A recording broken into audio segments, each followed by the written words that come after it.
lebih 166 tahun memupuk inovasi dan kemajuan. Sejak ditubuhkan pada 1845, NSTP berpegang kepada teras utama perniagaan iaitu menerbit dan menjual 3 akhbar utama, New Straits Times, Berita Harian dan Harian Metro. Kami menyediakan pelbagai berita dan maklumat yang menjadi tatapan lebih 5 juta pembaca setiap hari.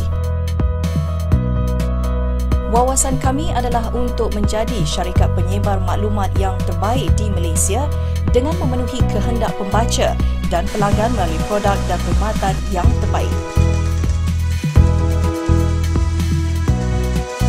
Kami terus mencatat pertumbuhan dan memaksimumkan pulangan kepada pemegang saham. Gaya kepimpinan melalui tauladan amat penting.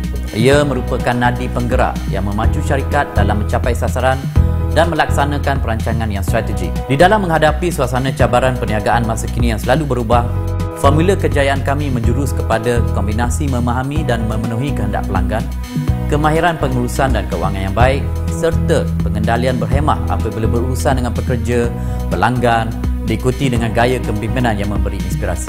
Ia boleh ditafsirkan sebagai pembangunan wawasan, nilai dan hala tuju yang jelas serta konsisten.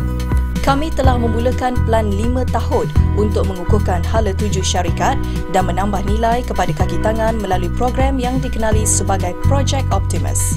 Dengan memanfaatkan kekuatan teras kami dan merealisasikan potensi sedia ada, kami berazam untuk mencapai sasaran pendapatan RM1 bilion pada 2014.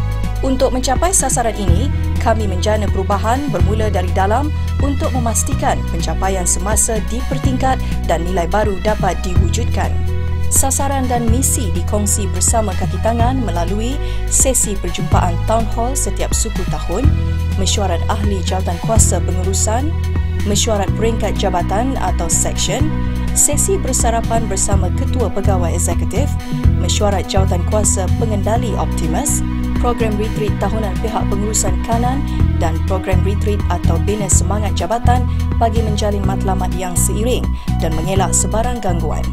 Sejajar dengan aspirasi kerajaan untuk mentransformasikan Malaysia ke arah negara berpendapatan tinggi menjelang 2020, Perbadanan Produktiviti Malaysia MPC sebagai pemacu pertumbuhan produktiviti negara komited dalam membantu transformasi organisasi dan memberi tanda aras kepada pencapaian mereka.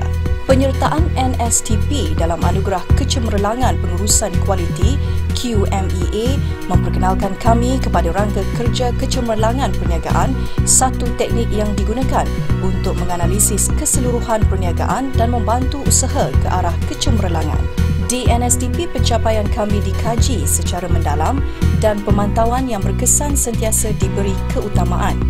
Impak kepimpinan dan kerja berpasukan yang kukuh membolehkan NSTP berjaya mencapai prestasi keuangan yang memperangsangkan. Pendapatan semasa syarikat masa ini berada pada landasan kukuh untuk mencapai sasaran RM1 bilion pada 2014. Sejak Project Optimus dimulakan pada tahun 2010, keuntungan selepas cukai meningkat sebanyak 50% dalam tahun 2011. Jumlah pembaca Harian Metro dan Metro Ahad juga mencatatkan peningkatan membanggakan masing-masing pada kadar pertumbuhan sebanyak 20 dan 18%. Berdasarkan laporan AC Nielsen, penguasaan pasaran perbelanjaan pengiklanan EDEX NSTP meningkat sebanyak 20% dari tahun 2010.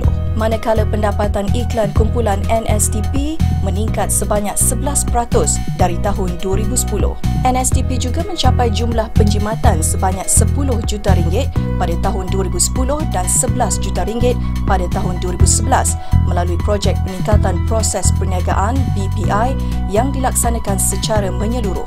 Namun dalam usaha mencapai kecemerlangan dan pertumbuhan pendapatan, golongan yang kurang bernasib baik tidak pernah dilupakan. NSTP sentiasa melaksanakan program tanggungjawab sosial korporat CSR bagi membantu golongan yang memerlukan. Kami di NSTP amat berbangga dengan pencapaian dan keupayaan kami merangka dan mengekalkan tahap pencapaian yang tinggi dan budaya kerja yang berdedikasi. Kami sentiasa berusaha keras di dalam mempertingkatkan keberkesanan operasi. Ia merupakan antara agenda yang terpenting dan kami komited di dalam membina hubungan yang rapat dan berterusan dengan pelanggan, warga kerja, komuniti dan pihak berkepentingan yang lain untuk terus terus kekal relevan di dalam situasi perniagaan masa kini.